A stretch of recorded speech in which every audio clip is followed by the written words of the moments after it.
श्रोते हो, FM band 102.7 मेगाहर्ट्झवर आणि न्यूज ऑन एअर या आमच्या ऑफिशियल ॲपवरती आपण आकाशवाणी कोल्हापूर केंद्राचं प्रसारण ऐकत आहात. श्रोते हो, कृषीविषयक कार्यक्रमाची वेळ झालेली आहे. भारत सरकारच्या कृषी आणि कृषक कल्याण मंत्रालयाच्या वतीनं शेतकरी बांधवांसाठी प्रसारित करीत आहोत कार्यक्रम किसान वाणी.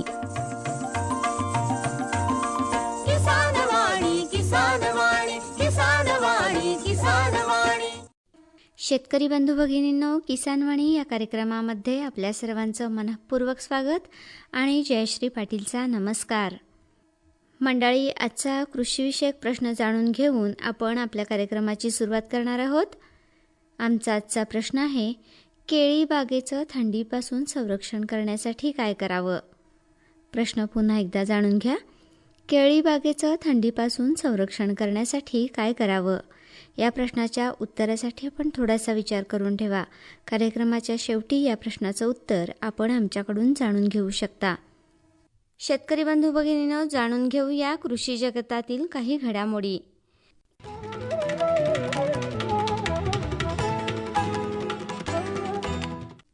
राज्याच्या किमान तापमानामध्ये वाढ होत असली तरीही बंगालच्या उपसागरातील वादळी प्रणालीच्या प्रभावामुळं राज्यात वादळी पावसाची शक्यता वर्तवण्यात आली आहे. कोकणातील रत्नागिरी, सिंधुदुर्ग, मध्य महाराष्ट्रात कोल्हापूर, सातारा, नाशिक, नगर, पुणे आणि मराठवाड्यामध्ये औरंगाबाद, जालना आणि बीड या जिल्ह्यांमध्ये वादळी वाऱ्यासह आणि विजांच्यासह पावसाचा इशारा देण्यात आला आहे.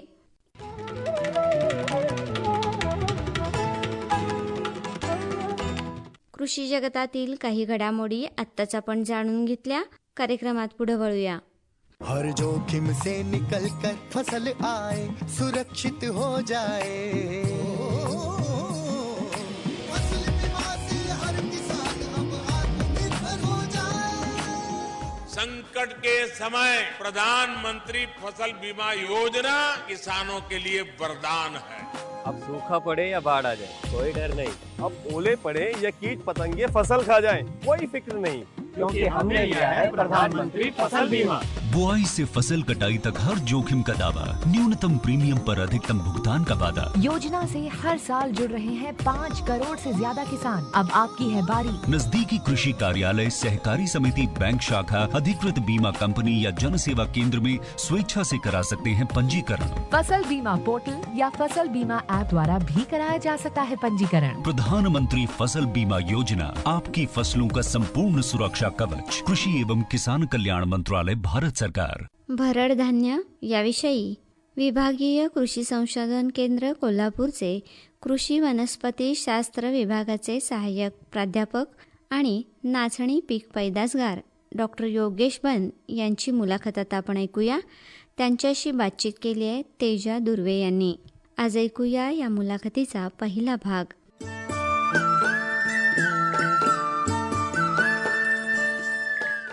शेतकरी बंधू भगिनींनो, नमस्कार. किसानवाणी कार्यक्रमात आपलं स्वागत. मंडळी, गहू, ज्वारी, तांदूळ या अन्नधान्यांचा आपल्या आहारात नियमितपणे समावेश असतोच. पण याशिवाय अशी अनेक पौष्टिक तृणधान्य, भरड धान्य आहेत ज्यांचं योग्य प्रमाणात आणि योग्य स्वरूपात सेवन केलं तर ती आरोग्यदायी तर ठरतातच. शिवाय दररोजच्या अन्नपदार्थांमध्ये विविधता आल्यामुळं रोजचं जेवण खऱ्या अर्थानं रुचकर आणि पौष्टिक होऊन जातं. पण अशा भरडधान्यांविषयी योग्य आणि पुरेशी माहिती नसल्यानं अजूनही ती दुर्लक्षित आहेत. आणि म्हणूनच अशा भरडधान्यांचं महत्त्व समजावून सांगण्यासाठी येणारं वर्ष म्हणजेच सन 2023 हे वर्ष आंतरराष्ट्रीय स्तरावर भरडधान्य वर्ष म्हणून साजरं केलं जाणार आहे. आणि त्यासाठीच या विशेष मालिकेच्या माध्यमातून आपण सगळे सज्ज राहूया. आणि ही महत्त्वाची माहिती देण्यासाठी आज किसानवाणी कार्यक्रमात आपल्यासोबत आहेत डॉक्टर योगेश बन साहेब.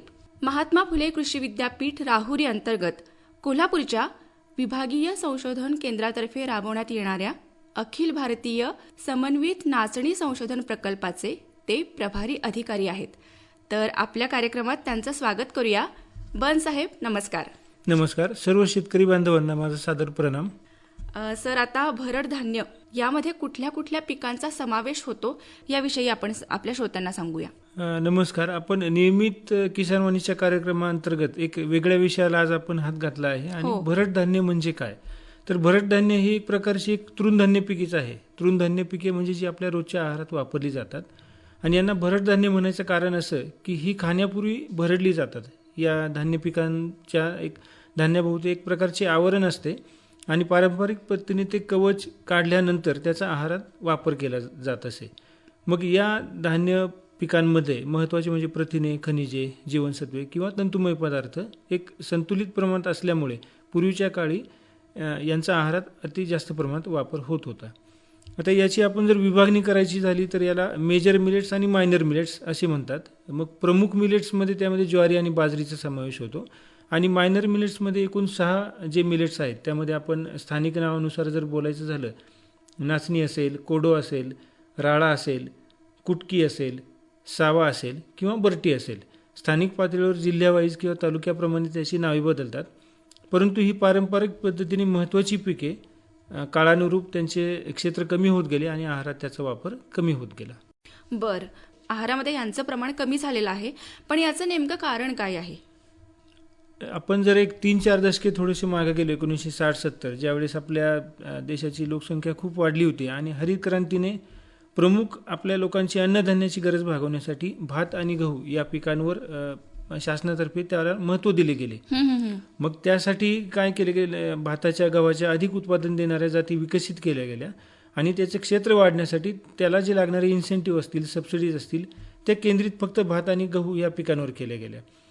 परिणामी या पिकांचे सेवन वाढले आणि पिढी परंपरागत जशा पिढ्या पुढे वाढत गेल्या तसे या नाचणी किंवा या पिकांखालील क्षेत्र कमी होत गेले आणि मिळणारा बाजारभाव हा देखील कमी होत गेला. त्यामुळे या पिकांचे क्षेत्र कमी होण्याचे ते मुख्य कारण आहे. बर बर बर सर, आता आपण आपल्या राज्याच्या दृष्टिकोनातून जर विचार केला तर आपल्या राज्यामध्ये, महाराष्ट्र राज्यामध्ये लघु तृणधान्यांच्या लागवडीखाली असणारं जे क्षेत्र आहे ते किती आहे, त्याबद्दल काही सांगता येईल का?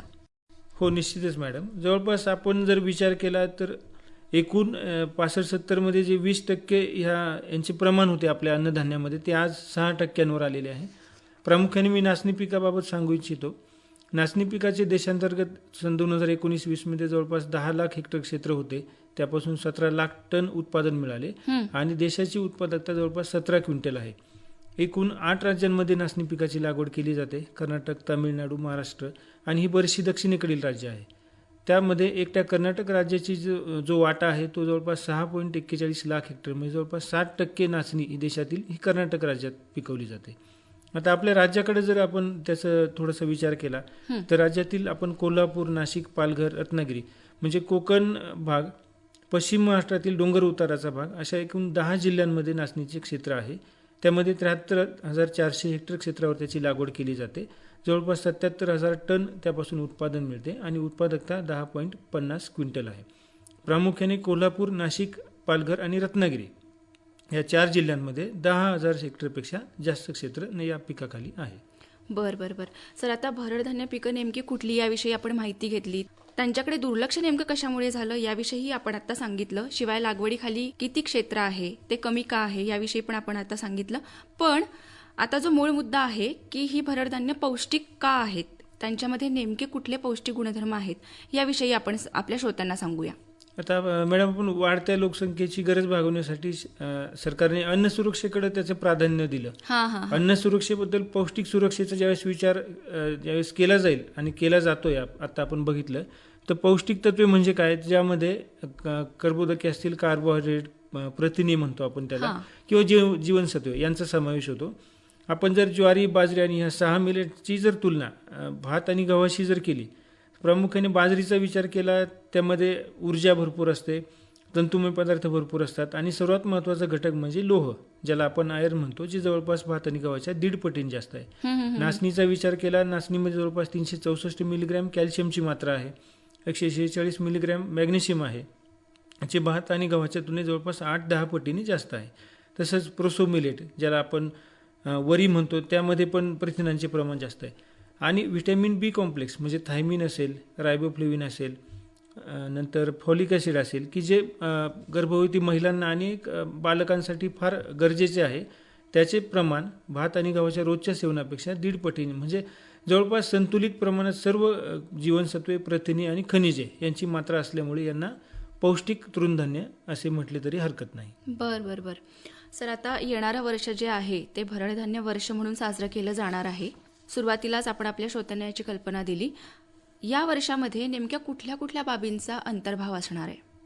आता आपण अन्न सुरक्षेकडनं आपण आता पोषण सुरक्षेकडे आलोय मॅडम. हां. मग याची पौष्टिकता ज्यावेळेस शासनाने लक्षात घेतली तर ही सुरुवात 2023ची फक्त आंतरराष्ट्रीय तृणधान्य वर्ष ह्या वर्षी आपण सादर करतोय.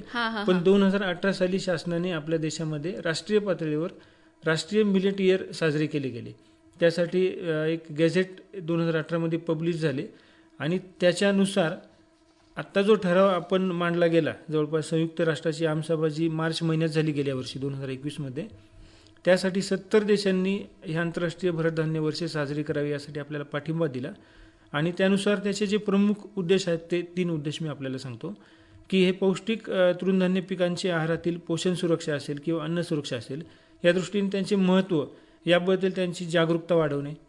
नंतर मुद्दा क्रमांक 2 आहे की पौष्टिक तृणधान्य पिकांचे उत्पादन असेल, उत्पादकता असेल किंवा गुणवत्ता असेल या संबंधित सर्व घटक जे असतील म्हणजे राज्य शासन, केंद्र शासन, खासगी उत्पादक, शेतकरी यांना प्रेरित करून त्यांची कार्यक्षमता वाढवून पिकांचे महत्त्व वाढविणे. आणि वरील 2 उद्दिष्टे साध्य करण्यासाठी ज्या घटकांचा म्हणजे फक्त कृषी विद्यापीठेच नाही तर आरोग्य विभाग असेल किंवा सर्व क्षेत्रांचा सहकार्य घेऊन या पिकांचे एक प्रमोशन करणे हा एक त्याचा मुख्य घटक आहे. बर. आता भरडधान्यांचं सेवन करण्याविषयी अनेक गैरसमज असतात. नेमकं कुठल्या स्वरूपात त्यांचं सेवन केलं जावं जे आरोग्यासाठी फलदायी आहे याविषयी सुद्धा आपण आपल्या श्रोत्यांना माहिती सांगणारच आहोत. पण पहिल्यांदा हे जाणून घेऊया की भरडधान्यांवर प्रक्रिया करून काही पदार्थ बनवता येतात का? निश्चित मॅडम. तृणधान्य पिके म्हणजे आपल्या दैनंदिन आहारात जी पिके आपण खाण्यासाठी वापरतो त्यांना आपण तृणधान्य म्हणतात. भरडधान्यांच्या बाबतीत मी मगाशी आपल्याला सांगितलं की या धान्यांच्या भोवती जे आवरण असते ते आवरण आपल्याला काढणे गरजेचे आहे जेणेकरून त्याचे सेवन सुलभ होईल. बरोबर. तर भरडधान्यांच्या बाबतीत 2 प्रकारच्या प्रक्रिया करणे गरजेचे असते. एक असते प्राथमिक प्रक्रिया, ज्यामध्ये शेतातनं काढलेला जे धान्य असते त्यामधील काडी कचरा असेल किंवा ह्या भरडधान्य पिकांच्या बाजूने जे आवरण असते ते काढणं गरजेचं असतं, कारण ते आवरण पचणं आपल्या शरीरात शक्य नाही. मग प्रायमरी प्रोसेसिंगमध्ये ज्या विविध प्रकारच्या मशिनरीज अवेलेबल आहेत, मिलिंग असेल, डिहलिंग असेल किंवा डिहस्किंग असेल, या मशिनरीजद्वारे आपण प्रायमरी प्रोसेसिंग करू शकतो. त्यानंतर दुसरा मुद्दा येतो तो सेकंडरी प्रोसेसिंग म्हणजे द्वितीय प्रक्रिया. कुठलंही धान्य आपण तयार केलं की त्यावर काहीतरी प्रक्रिया करून त्यापासून आपल्याला उपपदार्थ बनवता येतात. उपपदार्थ बनवण्याचा मुख्य उद्देश काय? त्यामध्ये 2 प्रकारचे घटक असतात. एक रेडी टू ईट म्हणजे जे खाण्यासाठी लगेच तत्पर असलेले पदार्थ बनवणे, आणि रेडी टू कुक म्हणजे त्यापासून त्या धान्याचं रूपांतर अशा घटकात करणे की ते शिजवून त्यापासून आपल्याला इतर पदार्थ तयार करता येतील की जे आपल्याला स्टोअर करून नंतर आपल्या गरजेनुसार खाता येतील. मग ह्यामध्ये कुठल्या प्रक्रियांचा समावेश होतो? बेकिंग असेल, पॉपिंग असेल म्हणजे लाह्या आपण तयार करतो, किंवा नाचणी सत्वाचं आपण बघू शकतो लहान मुलांना आपण दिले जातं ते. मिलिंग असेल, रोस्टिंग असेल किंवा भिजवणे जे आपण मटकीच्या बाबतीत करतो. म्हणजे अशा प्रकारची विविध घटकांची जर प्रक्रिया केली तर त्यातील जे मगाशी सांगितलेले पौष्टिक तत्वे त्यांची वाढ होते आणि जे अँटी न्यूट्रिशनल फॅक्टर असतात की जे आपल्या शरीराला अनावश्यक असतात ते घटक कमी होण्यास मदत होते. या प्रत्येकाच्या मागे शास्त्रीय त्या पद्धती आहेत, त्यावर सविस्तर आपण निश्चित पुढच्या भागात आपण त्यावर चर्चा करू. जरूर सर.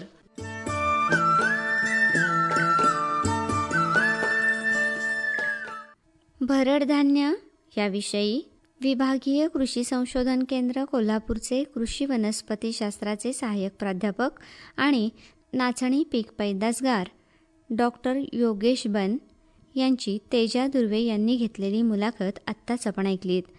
हा होता या मुलाखतीचा पहिला भाग. दुसरा भाग आपण ऐकू शकाल उद्या संध्याकाळी 7:30 वाजता. मंडळी, 2023 हे वर्ष आंतरराष्ट्रीय भरडधान्य वर्ष म्हणून साजरं केलं जाणार आहे. भरडधान्य पिकांच्यामध्ये ज्वारी, बाजरी, नाचणी, राळा, कुटकी, कोडो, वरी आणि बरटी यांचा समावेश होतो. भरडधान्य लागवड आणि पोषण मूल्य या दोन्ही बाबतीत पिकांचं महत्त्व अनन्यसाधारण आहे. याविषयी आकाशवाणी कोल्हापूरच्या वतीनं FM बँड 102.7 मेगाहर्ट्झवर किसानवाणी या कार्यक्रमामध्ये विशेष मालिका सुरू करण्यात आली आहे. या मालिकेमध्ये आपणही सहभागी होऊ शकता. आपल्या प्रश्नांच्या माध्यमातून लघु तृणधान्य आणि भरड धान्य याविषयी आपले प्रश्न आणि आपल्या शंका आम्हाला जरूर विचारा. आपल्या प्रश्नांना तज्ज्ञ वक्ते उत्तरं देतील. त्यासाठी फोन नंबर आहे 94 23 46 17 10. फोन नंबर पुन्हा एकदा 9423 46 17 10. या मोबाईल नंबरवर आपण SMS करू शकता किंवा snehapatra1@gmail.com म्हणजेच snehapatra1@gmail.com या ईमेल ID वर आम्हाला ईमेल करू शकता. सुरुवातीला आपलं नाव आणि पत्ता यांचा जरूर उल्लेख करावा.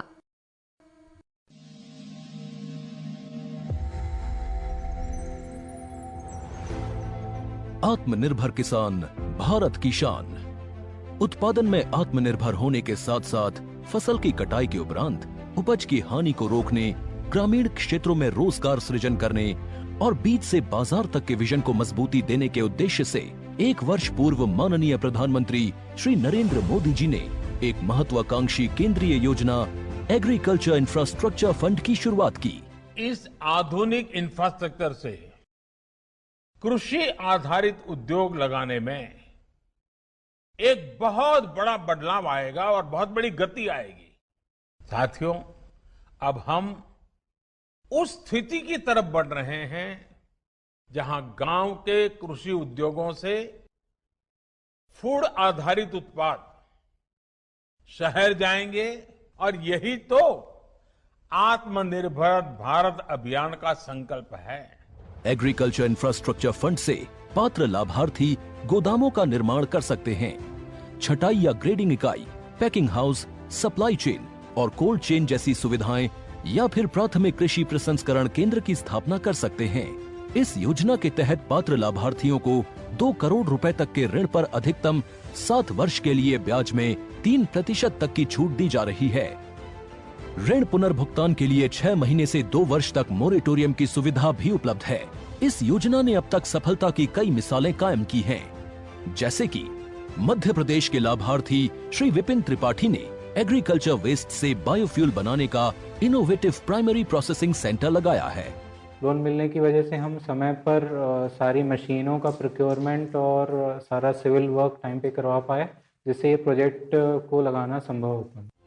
राजस्थान के लाभार्थी श्री यशवर्धन मुंद्रा ने सॉर्टिंग एंड ग्रेडिंग यूनिट लगाकर रोजगार के अवसर पैदा किए हैं. कर्नाटक की महिला उद्यमी श्रीमती ममता वी ने प्राइमरी प्रोसेसिंग सेंटर लगाकर प्रगति की नई राह चुनी है. राजस्थान के लाभार्थी श्री दिनेश भट्टर ने जीरे की प्रोसेसिंग यूनिट लगाकर आसपास के ग्रामीणों को आत्मनिर्भरता प्रदान की है. महाराष्ट्र के लाभार्थी श्री अनूप कुमार मोहता ने वेयर हाउस बनाकर अन्न भंडारण को सुनिश्चित किया है. आज देश के कोने कोने से किसान, कृषि उद्यमी, किसान उत्पादक संघ, प्राथमिक कृषि सहकारी समितियां, स्वयं सहायता समूह और कृषि उपज मंडियां इस योजना का लाभ उठा रहे हैं.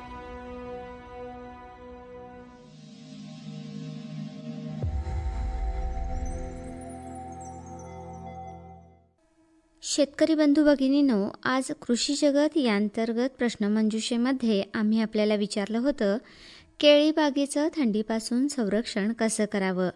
आणि याचं उत्तर आहे, केळी बागेचं थंडीपासून संरक्षण करण्यासाठी बागेमध्ये शेकोट्या पेटवाव्यात किंवा धूर करावा. त्याचबरोबर बागेला रात्रीच्या वेळेला पाणी द्यावं. अरे सुन तो, मुझे क्या सुनाना चाहते हो? जो सुनाओ मेरी सौतन को. किसको? अरे वही तुम्हारा मोबाइल फोन जिससे सुबह शाम दिन रात चिपके रहते थे और कहते थे किसान कॉल सेंटर से बातें हो रही हैं. अच्छा ये बात है. हाँ, क्यों, क्या हुआ? अब बात नहीं होती क्या? अब तो झट से बात हो जाती है. ऐसा क्या? हाँ, अब तो ज्यादा लाइनें और खास तकनीक के कारण खेती के माहिरों से तुरंत बात हो जाती है. और अगर कभी लाइन व्यस्त हो तो अपनी समस्या फोन पर रिकॉर्ड करा दो, वहाँ से फोन आ जाता है और समस्या की हल का मैसेज भी आ जाता है.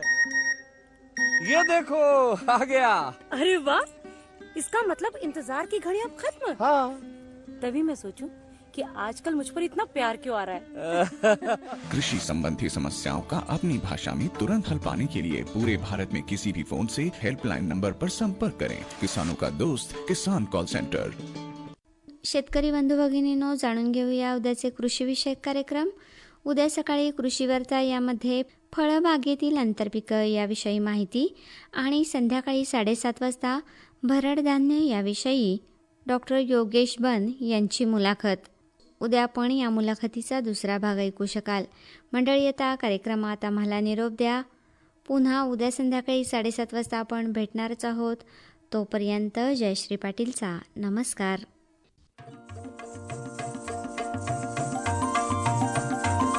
किसानवाणी किसानवाणी किसानवाणी किसानवाणी